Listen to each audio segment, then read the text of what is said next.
नमस्कार शेतकरी मित्रांनो, आज आपल्या तुती बागेसाठी मायक्रोड्रॉनची आपण फवारणी घेणार आहे. तर यासाठी आपल्याला आज आपण मायक्रोड्रॉनसाठी वापरणार आहोत.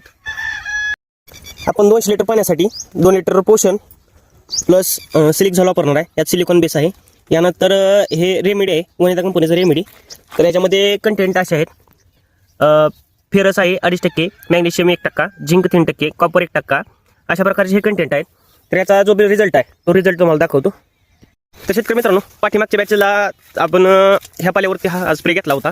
तर तुम्ही पाल्याची ग्रोथ बघू शकता कशी आहे पाल्याची ग्रोथ. आपण ह्या पाल्यावरती हा स्प्रे 15 ते 20 दिवसापूर्वी घेतला होता. त्यानंतर ह्या पाल्याची ग्रोथ बघा कशी झालेली आहे.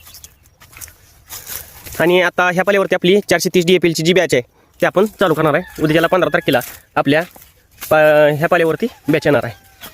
तर असेच रिझल्ट आणि नवनवीन औषधांची माहिती घेण्यासाठी तुम्ही आमच्या चॅनलला लाईक शेअर करा, फॉलो करा आणि सबस्क्राईब करा.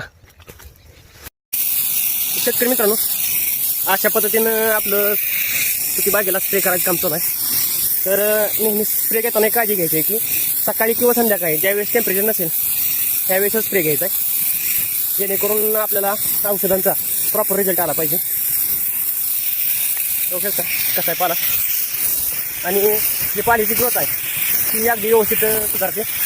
सर्व आपले जे आपण ॲप्लिकेशन यूज केलेले आहेत ते सर्व त्याच्यासाठी शेती बागेसाठी सक्सेसफुल ठरू शकतात. जर आपल्या ऋतुभूत काहीतरी उत्पादन जर वाढवायचं असेल तर तुम्ही आमच्या चॅनलला लाईक करा, शेअर करा, सबस्क्राईब करा आणि आमचं जे शेड्यूल आहे ते फॉलो करा. धन्यवाद.